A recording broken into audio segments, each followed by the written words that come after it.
Hi, this is Ken Okel. Welcome to this presentation, which we are calling Improve Your Workplace Skills. In the workplace, you always want to make sure that you're getting better. You may be good, but things change over time. So it's important to give yourself a little bit of a checkup, a tune-up, make yourself better on the job. Here are some actionable tips. I want to let you know at the end of this presentation, you'll be able to download a free summary of some of the key points that we have, so stay tuned for that. First thing I want you to think about, you always want to make sure on the job that you are learning, that you are trying to find new ways to do your job better, learning from some of the best in your industries.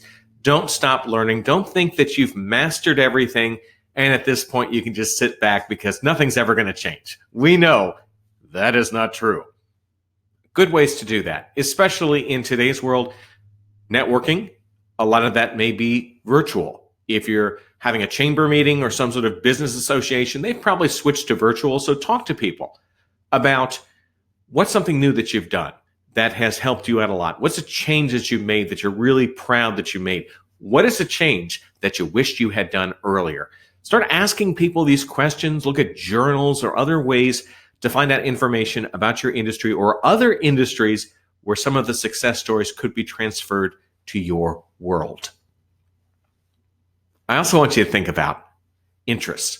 What are your interests? Now, for some of you, it might be painting.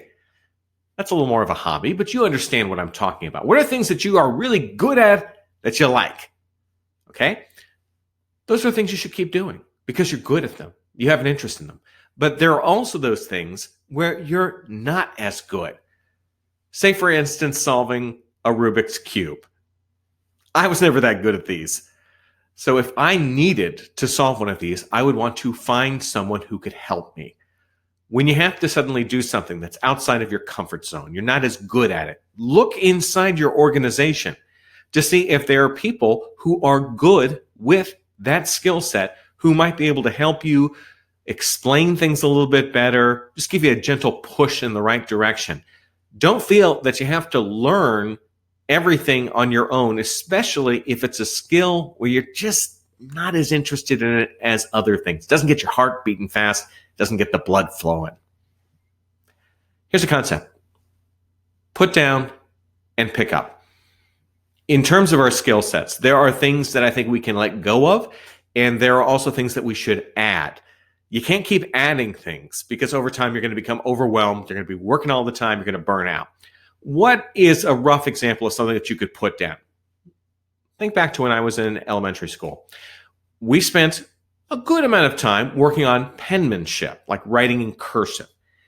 Over time, though, I realized that skill was not going to matter that much. So as a result, I haven't spent much time on it. Now, I have to admit, sometimes if I do have to write something out, the handwriting isn't the greatest.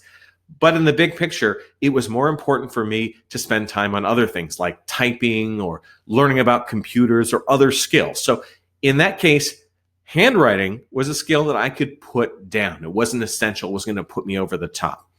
What are those skills that you need to pick up? These are often new developments, new technologies, things where it's like, yeah, I need to know this. So make sure if you're picking up a new skill, evaluate the ones that you already have, the things that you're doing to decide, gee, do I really need to spend a lot of time on this thing, or is it something I can put down and not worry about anymore? When you are crunched for time, you're busy all the time, you're having to deal with a lot of emergencies or other little problems that come up, and you're always staying late. Okay, you probably would be a good candidate for outsourcing some work. You may not be able to pass on other tasks to members of your organization. Is it a situation where you can hire someone from outside to help you with it? You may be good at that skill, but it may take up a lot of time. And if you don't have a competitive advantage in that you are one of the best at doing it, then you should probably consider outsourcing it to someone else. Let them do it.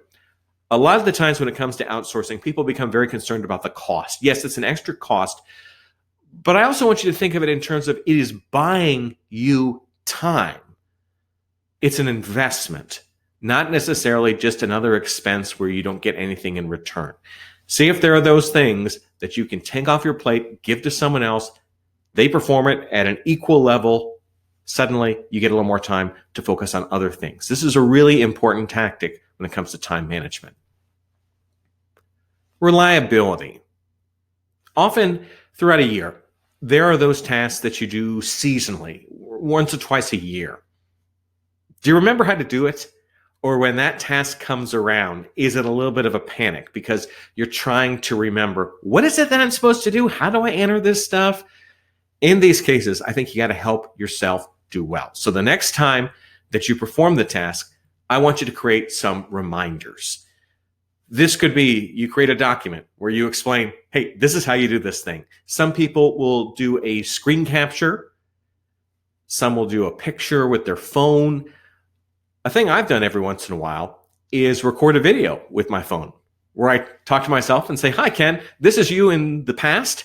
Let me explain how you do that task that you never can remember. That way you have that reminder so that when you have to do this task, you're going to be able to do it reliably. It's not going to cause a lot of panic, and you'll be able to perform on other things at a high level. The less stress you can have in your workplace at this time, very important. So make sure when there are those tasks that are performed every once in a while, but need to be performed at a high level, you've created some reminders. Here's that guide that I talked about, and I'm going to put the URL in the chat box right now, so you can copy that, download it for free. If you're watching this presentation later on YouTube, or perhaps you're watching on my website, you should also see that download link there. Want to find out more about me? My name is Ken Okel. I'm a professional speaker. I talk to audiences virtually and in person about performing well on the job, improving your performance. Find out more about me. Go to my website, just like my name, kenokel.com. You want to shoot me an email, tvguy@kenokel.com. That comes from my days when I worked in TV news. And often, if you'd be out in the community, people would recognize you. They'd want to say hi, but they wouldn't remember your name. So they would just yell out things like, hey, TV guy, hence my email. And if you want to connect with me on LinkedIn, you can go to LinkedIn. My profile is under my name, Ken Okel. I do ask if you send that connection request, just put a little note where you mention where we kind of first came in contact with one another, for instance, this presentation. This way, I'm able to quickly separate you out from some of the connection requests that might just come from people who want to sell me a lot of stuff that I may not need. I hope you've gained some good insight from this presentation and will be able to improve your workplace skills as we enter new days ahead. I'm Ken Okel. Take care.